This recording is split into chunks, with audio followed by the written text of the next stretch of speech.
Dr. Taufik bin Johari Sungai Petani. Terima kasih Tuan Yang di-Pertua. Assalamualaikum warahmatullahi wabarakatuh. Soalan saya nombor 1. Sungai Petani meminta Perdana Menteri menyatakan bagaimanakah sasaran pengurangan defisit daripada 5.6% pada tahun 2022 kepada 3.2% tahun 2025 seperti yang telah dibentangkan dapat dicapai tanpa menjejaskan kebajikan rakyat dan pembangunan negara madani. Terima kasih. Silakan Menteri. Terima kasih Sungai Petani. Dua pertimbangan. Pertama, belanjawan harus bertanggungjawab tetapi harus mengembang juga. Dan oleh demikian, kita harus merangka sesuatu supaya menjaga perimbangannya, mengurangkan defisit dari 5.6% kepada 5% tahun ini dan 2025 32%. Tetapi dalam masa yang sama dia mengembang. Perbelanjaan pembangunan yang unjuran sebelum ini 95 bilion, sekarang ini 97 bilion. Dan perbelanjaan mengurus 272.3 kepada 289.1 bilion ringgit.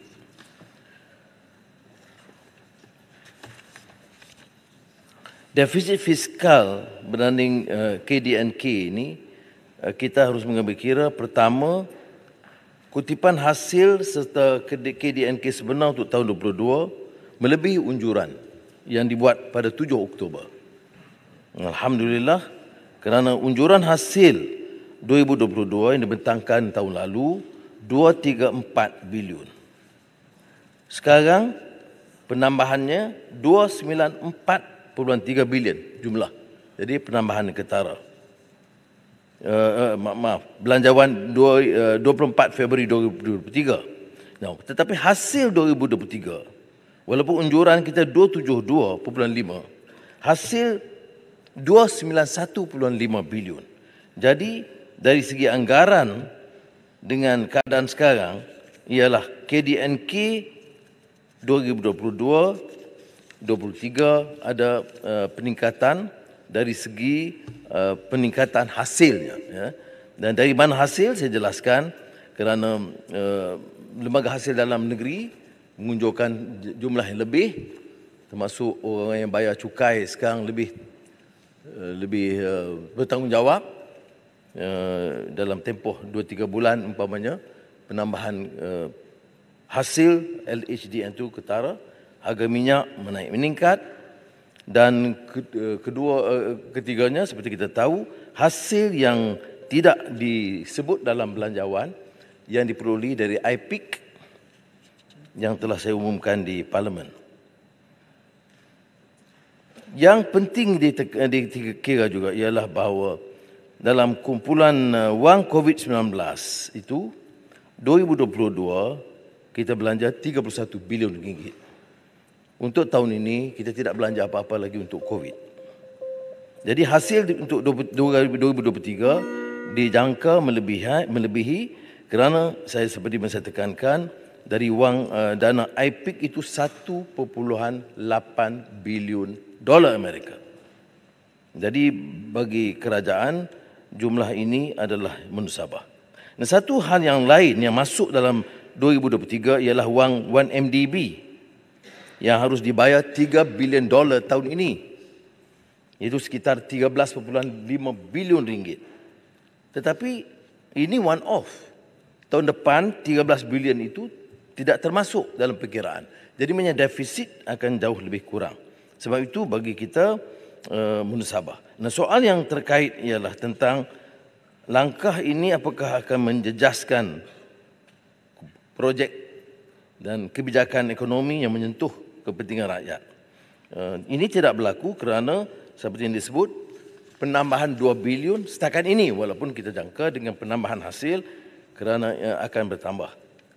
Subsidi bersasar bakal mengurangkan ketirisan perbelanjaan. Kerana seperti mana kita tahu, tanpa subsidi, pengguna elektrik 10% tertinggi yang mengguna wang subsidi yang banyak itu terpaksa membayar sedikit harga tambahan ketimbang tahun sebelumnya. Yang lain ialah memperkenalkan Akta Tanggungjawab Fiskal, Akta Perolehan. Kebajikan rakyat juga ditambah, sumbangan tunai rahmah sehingga RM3,100 seisi rumah disediakan dengan tambahan RM600 barangan keperluan asas untuk isi rumah miskin tegar. Ini saya harap dapat diberi perhatian kerana kadang-kadang dalam percaturan politik semasa hal-hal ini tidak disebut. Bantuan pesawah RM600, RM200 sebulan bagi tempoh 3 bulan yang disediakan pertama kali tahun ini. Dan di samping itu, seperti yang disebut, RM60 juta disediakan oleh Bernas, termasuk 30% keuntungan bersih. Tidak timbul penekanan kerana ini disetujui oleh pemilik Bernas, iaitu Tan Sri Syed Mokhtar. Ini ada kaitannya, iaitu kalau kita tegas, wang itu tidak dipindahkan kepada saya atau kepada parti saya, dipindahkan kepada pesawah padi. Sebab itu saya anggap ini penting diberi penekanan. Begitu juga pekebun kecil getah.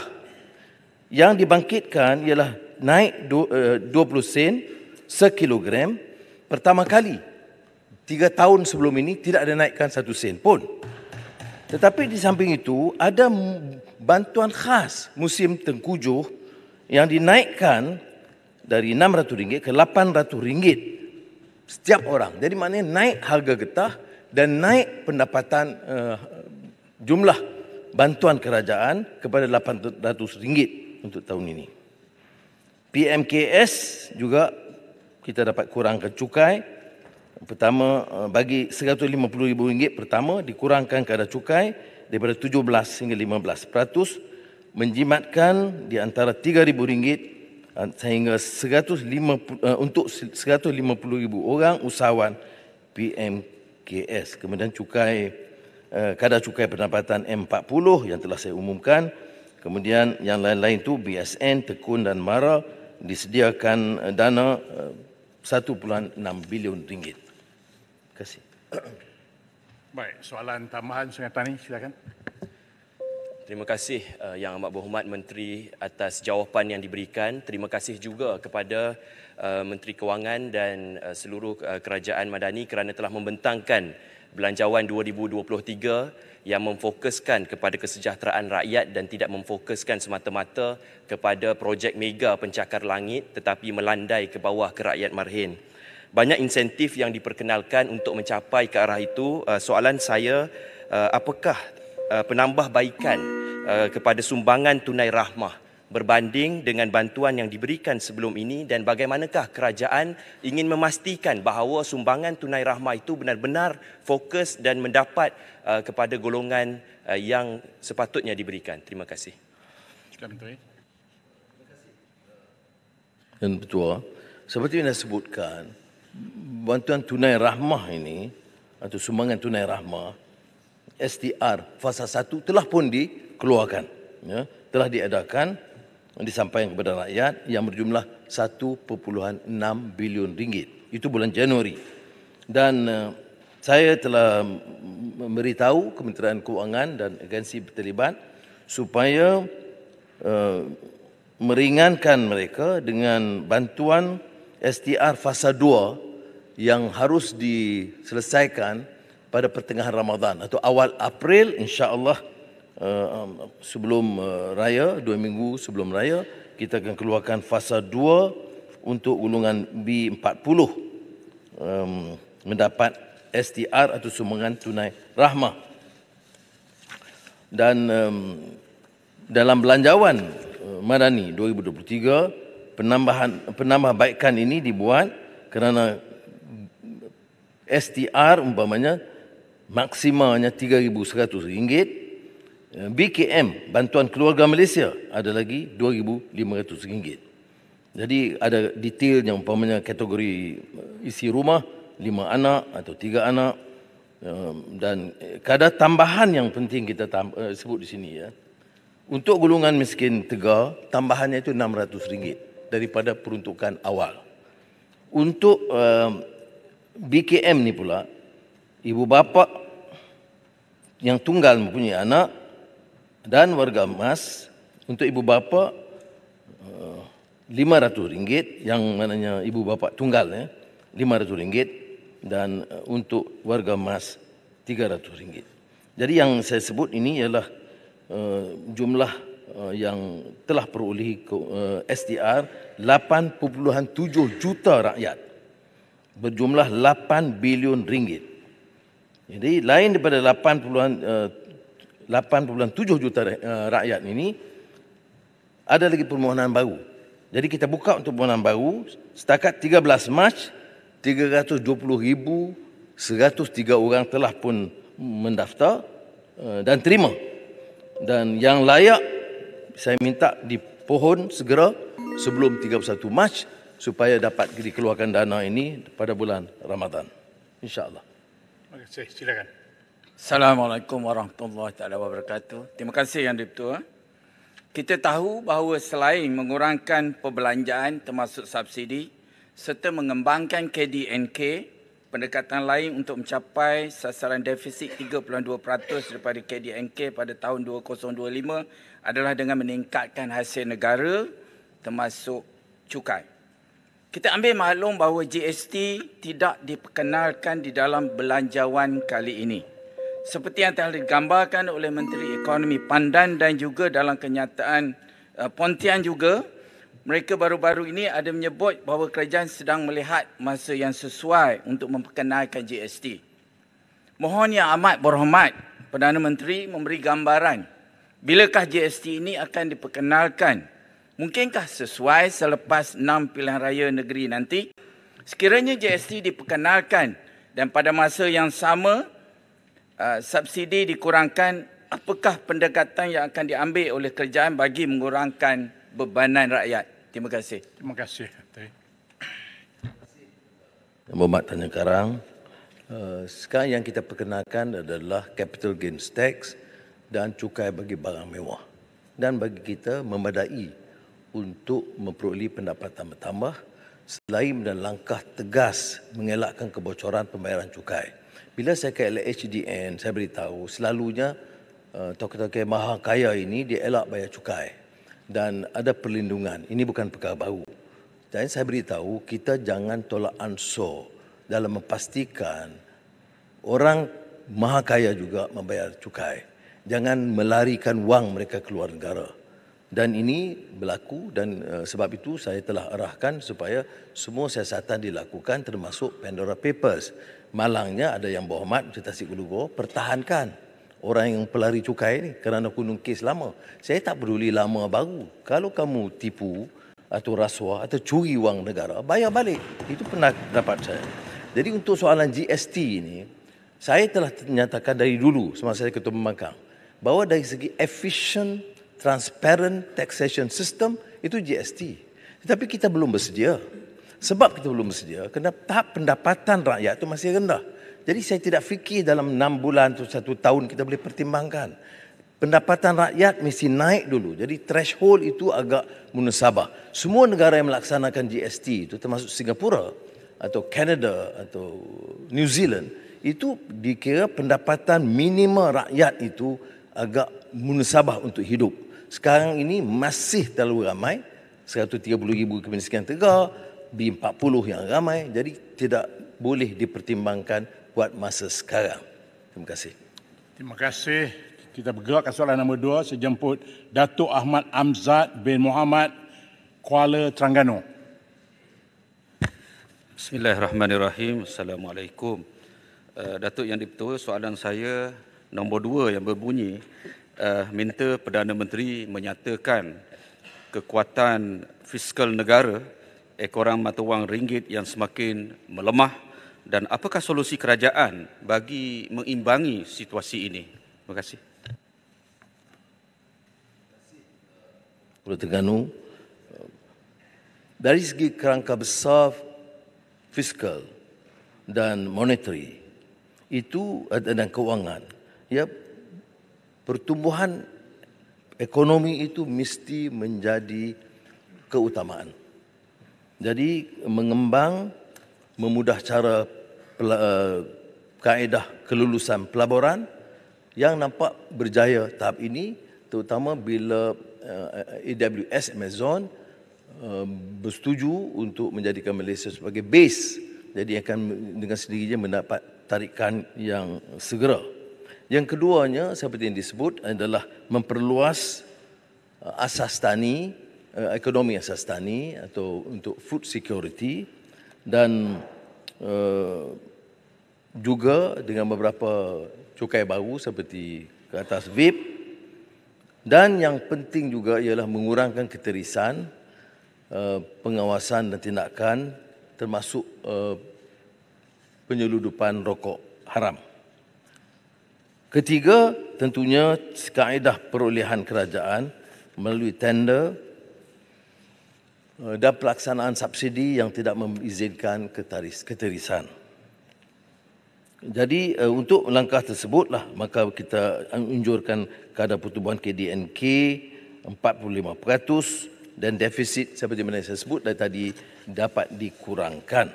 Tentang mata wang, seperti kita tahu, walaupun tentunya baik daripada semasa kita ambil alih, tetapi ketimbang yen atau pound atau Australian atau RMB atau rupiah, itu masih bertahan atau lebih baik. Tetapi dengan mata wang Amerika jatuh. Nasib baik pendedahan kita kepada hutang berdasarkan dolar itu jauh lebih rendah daripada sebelumnya. Dan yang terakhir seperti yang saya sebut, bayaran dolar ini adalah hutang 1MDB. Yang ketiga ialah pengukuhan dolar ini tidak setakat ini belum menjejaskan hasil daripada belanjaan kerajaan. Dia memberikan kesan dari sudut barang makanan, terutama import benih dan juga baja. Dan itu yang sebabnya mengapa kementerian yang terkait dengan ekonomi pertanian ini menekankan hal yang sama. Saya juga jelaskan bahawa kadar faedah yang meningkat di Amerika Syarikat itu sehingga perbezaan dengan kadar faedah kita sudah 4.5%. Itu menyebabkan perbezaan dolar dengan ringgit. Tetapi kita masih bertahan sejak saya mengambil alih ini, walaupun ini wewenang Bank Negara, belum dinaikkan dari 2.75% OPR, walaupun kerajaan sebelum ini menaikkan di bawah kuasa Bank Negara. Dan setakat ini juga inflasi masih terkawal 3.3% untuk tahun 2022, dan kita jangka dapat ditahan di tangkap yang sama atau yang lebih rendah mengikut unjuran. Silakan soalan Abang Konterangan. Ya, di sebalik apa yang disebut kemasukan pelaburan yang semakin bertambah, kita dapati mungkin kesan daripada kejatuhan ringgit ini termasuklah penurunan bursa yang semalam mencatatkan penurunan sebanyak 11.25%. Antara faktor ringgit semakin lemah adalah sebabkan kadar faedah Persatuan Amerika Syarikat yang berterusan meningkat dan dijangkakan akan meningkat lagi. Malaysia telah meningkatkan 100 mata asas kadar malam tahun lepas berdasarkan situasi inflasi ketika itu, dan pada masa yang sama bagi mengimbangi kenaikan agresif kadar Rizab Persatuan. Tahun ini seperti mana disebut oleh Yang Amat Berhormat, kadar masih dikekalkan. Soalan saya, apakah perancangan kerajaan untuk berhadapan dengan kadar yang dijangka akan terus meningkat, yang terus akan perbezaan kadar faedah yang semakin melebar akan melemahkan permintaan terhadap ringgit yang sudah tentu memberi kesan kepada nilai mata wang ringgit pada masa akan datang. Terima kasih. Terima kasih. Yang Muhammad, setakat ini sebenarnya kita tahu kadar faedah itu masih kekal. Sudah 4 bulan masih kekal di tahap yang sama, 2.75%. Saya percaya Bank Negara dalam menilai ini juga mengambil kira inflasi yang sekarang belum meningkat, dan oleh demikian masih dapat bertahan selain daripada ketidakupayaan kita mengawal perkembangan di Amerika Syarikat. Seperti kita tahu, dasar Amerika itu memikir hanya kepentingan Amerika Syarikat dan tidak kesan kepada ekonomi dunia atau harga pasaran di dunia. Jadi kalau setakat ini saya percaya kawalan Bank Negara itu mengambil kira semua faktor ini. Sebab itulah dalam perjumpaan yang terakhir minggu lalu mereka mengambil keputusan mengekalkan kadar faedah pada tahap yang sama supaya dapat pertahankan kekuatan ringgit dan juga inflasi dalam negara kita. Terima kasih. Sila Segamat. Terima kasih Datuk Yang Dipertua. Selain dari kecekapan kerajaan dalam menguruskan perbendaraan negara, aspek literasi kewangan rakyat juga boleh mendorong mereka mencapai keberkesanan dalam menguruskan kewangan pada masa jangka panjang. Oleh itu saya ingin bertanya kepada Yang Amat Perdana Menteri, adakah kerajaan Malaysia Madani bercadang untuk mewujudkan kesinambungan baru kepada strategi literasi kewangan kebangsaan 2019-2023 yang bertujuan untuk membina kecerdikan rakyat dalam aspek pengurusan kewangan merupakan antara elemen terpenting dalam usaha mengukuhkan survival kewangan rakyat Malaysia dalam kerajaan Madani. Terima kasih. Menteri. Saranan Yang Berhormat Segamat, kerana sesungguhnya dalam kajian sejak akhir 90-an di United Kingdom diperhatikan bahawa literasi kewangan itu sangat rendah dan oleh demikian permainan dari sudut pelaburan oleh golongan elit yang tertentu akan mendapat faedah atas pemahaman dan tahap pengetahuan rendah di kalangan rakyat. Sebab itu peringkat bursa, Bank Negara, Securities Commission, di antara keputusan mereka ialah menyampaikan maklumat itu dan mengadakan kursus-kursus di semua negeri di Malaysia untuk meningkatkan kefahaman tentang apa artinya pasaran saham, apa artinya kedudukan kewangan dan mengapa pelaburan itu harus dibuat bukan sebagai unjuran jangkaan tetapi berdasarkan laporan keuangan dan kekuatan syarikat berkenaan. Terima kasih. Soalan terakhir dari Datuk Mat Bali bin Musa Sepitang. Terima kasih Datuk Yang Dipertua. Soalan saya nombor 3. Saya meminta Yang Amat Berhormat Perdana Menteri memperjelaskan apakah usaha penambahbaikan tata kelola kerajaan dari segi perolehan, pengagihan projek, peruntukan dan seumpamanya yang mampu memberi impak secara menyeluruh agar selari dengan corak madani dalam memerangi segala penyalahgunaan kuasa dan keterisan. Terima kasih. Terima kasih Muhammad Sepitang. Ini di antara teras pentadbiran kerajaan sekarang. Dan ini juga saya fikir hal yang membangkitkan kontroversi di kalangan sebahagian daripada rakyat. Bila kita lakukan anjakan, ya, umpamanya hentikan semua kaedah perundingan terus. Bagi saya, ini cara menjamin tata kelola yang baik. Mengelakkan daripada kaedah di mana seorang menteri atau seorang Perdana Menteri boleh memutuskan harga dengan kaedah yang ringan. Jadi ataupun yang mudah. Jadi sebaik mungkin adalah melalui tender. Itu satu hal ya yang tidak boleh dipandang remeh ya. Kerana kebocoran ini berlaku dan saya memang menghadapi kesukaran. Mengapa hal yang sedemikian pun menghadapi masalah dan dipertikai ya. Begitu juga tentang pengagihan projek. Ada keperluan dalam negara kita seperti mana yang diputuskan sebelum ini juga, di mana projek-projek atas alasan untuk beri pada Bumiputera. Saya setuju. Dan sebab itu dalam projek tender semula Jana Wibawa dan Tebatan Banjir, yang mana dah tetapkan untuk Bumiputera, dia masih Bumiputera. Tapi bukan Bumiputera yang dipilih atau Bumiputera yang dikata Alibaba, di mana digunakan nama bukan Bumiputera. Jadi kita teruskan tetapi mesti juga dengan kaedah tender, paling tidak tender terhad. Kemudian di samping itu peruntukan yang secukupnya bagi yang kemiskinan tegar, bagi B40 atau M40 yang menghadapi masalah dengan keutamaan menjana pertumbuhan dan tidak menjejaskan.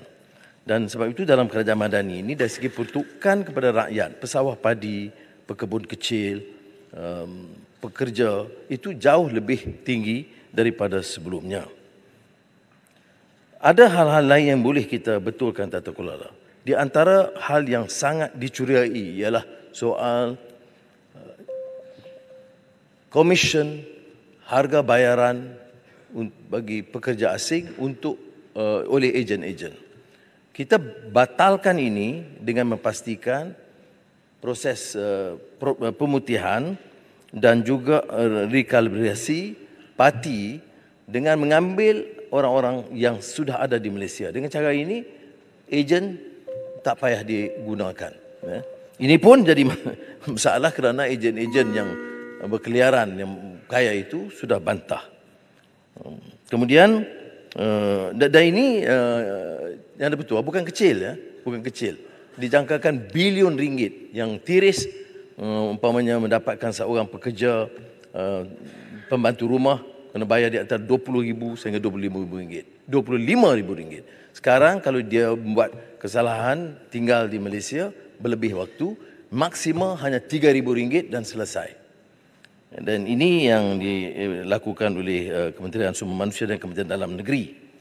Selain itu, kita akan perkenalkan undang-undang perolehan kerajaan dan pasukan petugas reformasi agensi yang diketuai oleh Ketua Setiausaha Negara dan beberapa langkah lain untuk mengurangkan pertindihan dan meningkatkan kecekapan, termasuklah melantik 475 orang Chief Digital Officer untuk meneraju pendigitalan yang boleh mengurangkan proses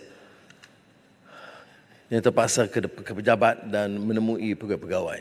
Dan dalam beberapa hal seperti pendaftaran perniagaan, kita nak elak daripada proses sekarang dengan pendaftaran online.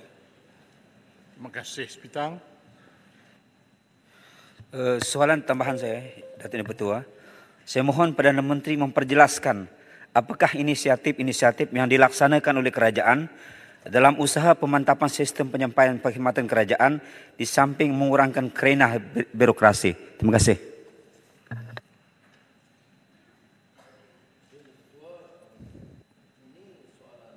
Yang melibatkan Datuk Kuasa Teknikal dan pemandu yang sudah dibentuk selain daripada yang saya sebut yang dipengungsikan oleh KSN, dan juga tentang pembentukan kuasa pemantauan projek ICT sektor awam.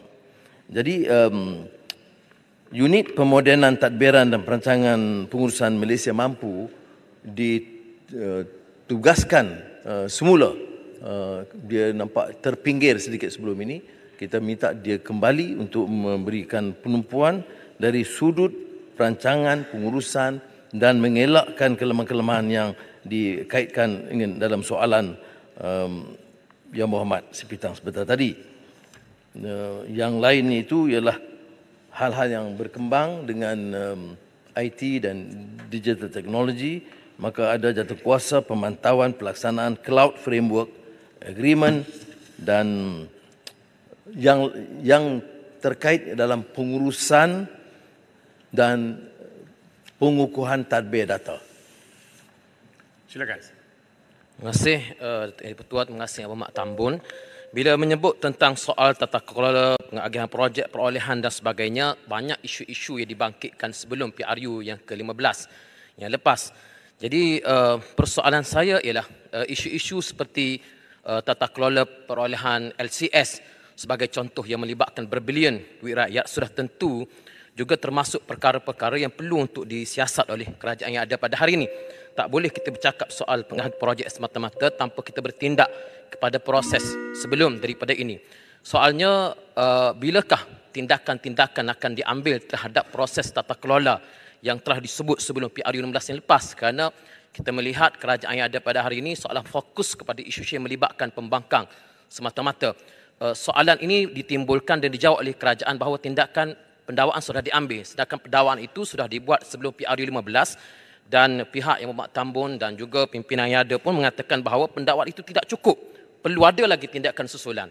Jadi soalan saya, seriuskah kerajaan untuk mengambil tindakan terhadap proses tata kelola yang dikatakan tidak telus sebelum PRU 15, terutamanya LCS? Terima kasih. Terima kasih Pak Syedman. Saya setuju. Pertama, arahan kepada Badan Penguatkuasa sama ada SPRM atau LHDN itu menyeluruh. Tidak tertumpu kepada satu-satu parti. Sebab itu ada ketua bahagian UMNO Shah Alam yang didakwa. Tapi tidak difokus. Maknanya sesiapa saja yang didapati oleh SPRM dan buktinya kukuh oleh Peguam Negara harus terima kenyataan pendakwaan. Janganlah bila kita ambil tindakan oleh kerana LCS itu kononnya melibatkan beberapa orang UMNO, itu perlu. Arahan saya ada. Arahan saya termasuk LCS dan saya ada di antara orang mengatakan pendakwaan peringkat awal LCS walaupun diakui ada pendakwaan, tapi saya setuju. Ia tidak cukup kerana skandal itu skala besar, ketirisan berlaku dan mesti ada tindakan susulan. Jawapan yang diberi oleh SPRM, dikata peringkat kedua itu mereka akan teruskan. Tapi bukan urusan saya, Yang Berhormat Pak Syedman, untuk mendalami dia tanya selebih daripada itu. Nanti kalau saya buat begitu, ada lagi tuduhan pendakwaan terpilih. Tapi saya tegaskan di sini, ya, di Parlimen, bahawa siasatan mesti diteruskan dan termasuk LCS kerana saya rasa tindakan yang sebelum ini tidak cukup untuk membongkar dan bertindak kepada orang-orang yang lebih utama yang dikatakan terlibat. Jadi biar siasatan itu diteruskan. Dan saya mengambil kesempatan juga untuk menjelaskan, kita bercakap soal keadilan. Kita tolak kezaliman dan fitnah. Ya. Jangan hukum orang tanpa bukti. Maka kalau ada tindakan, jangan hukum saya. Jangan guna ayat Quran hukum saya, zalim dan campur tangan. Ya, saya nak beritahu pimpinan di sana, ya sudah boleh jerit yang sesuka hati. Saudara kena ingat sebagai seorang Muslim bertanggungjawab. Adakah saudara yakin ada bukti bahawa Anwar campur tangan untuk mendakwa sesiapa? Kalau tidak, zalim jawabnya. Guna nama agama dan fitnah orang. Sebut nama saya. Saya tidak campur. Boleh tanya SPRM dan Peguam Negara. Malah arahan kepada mereka saya kata apa? Tuanku pun dengar. Apa arahan saya? Saya kata apa pun tindakan berdasarkan fakta dan bukti kuat saya sokong. Ya. Tetapi jangan enayai, jangan ada satu alasan yang longgar yang boleh dicabar dan dipertikai. Dan saya tidak mahu. Saya beritahu begitu. Soal nak kecam dari segi politik, boleh kecam. Tetapi ingat, jangan kita guna kedudukan untuk, pertama, salah. Perdana Menteri jangan guna kedudukan untuk mengenayai. Kalau bukti ada, naya macam mana? Saya tidak peduli. Ada orang kata, oh, timbalan Perdana Menteri. Timbalan Perdana Menteri ada. Kes masih di mahkamah. Saya tidak campur. Boleh tanya Ketua Hakim Negara. Boleh tanya Peguam Negara. Bila saya campur minta dikurangkan atau ditarik balik pertuduhan. Soal tomahan, kita jangan mudah untuk menghukum. Ya. Saya bukan kelas politician yang murah begitu rupa. Ini saya nak tegaskan di sini. Terima kasih. Saya mohon satu soalan tambahan. Mohon satu Yang Berhormat Menteri. Saya nak mohon satu soalan. Ya, saya bagi Kementerian satu soalan ya. Terakhir. Terima kasih. Pertama sekali saya sambut baik tentang lawatan Yang Berhormat Menteri ke Johor Bahru. Johor melawat kawasan banjir dan sebagainya. Dan telah pun mengumumkan satu projek yang perlu disegerakan. Dan saya fikir ini satu keputusan yang selaras dengan apa yang telah kita laksanakan sebelum ini. Persoalan saya ialah satu projek tempatan banjir di Johor yang Amat Berhormat Menteri mengumumkan bahawa ia perlu dilaksanakan pada bulan Julai. Persoalan saya ialah apakah dia melalui tender terbuka Tentunya tidak, sebab dia akan masa sekurang-kurangnya 6 bulan. Apakah dirunut terus dan syarikat mana yang projek tempatan banjir di segamat tersebut? Terima kasih. Sila Menteri. Kubang Krian, tanya begitu baik-baik, saya okey. Maknanya, Kubang Krian ingin mengetahui apakah sudah diluluskan. Jawab saya, memang di tender semula. Memang diperkenalkan sistem tender terhad dan saya minta fast track sebab banjir. Jadi, belum ada award. Ya. Daripada keputusan yang saya cek semalam, untuk Sungai Golok, untuk Terengganu, untuk Kedah, untuk semua. Termasuk Johor, dan Johor kita tambah jadi 2. Itu semua disegerakan melalui fast track tender. Jadi, Kubang Krian tahu kalau kita gunakan proses tender biasa, tak boleh dalam Jun Julai. Sebab itu saya minta mereka buat fast track supaya dapat diselesaikan bulan Jun dan take off bulan Julai. Jadi jawapan saya, belum ada kelulusan kepada mana-mana syarikat. Terima kasih Ahli yang berhormat. Sekarang tak malah sesi untuk waktu pertanyaan-pertanyaan menteri pada hari ini.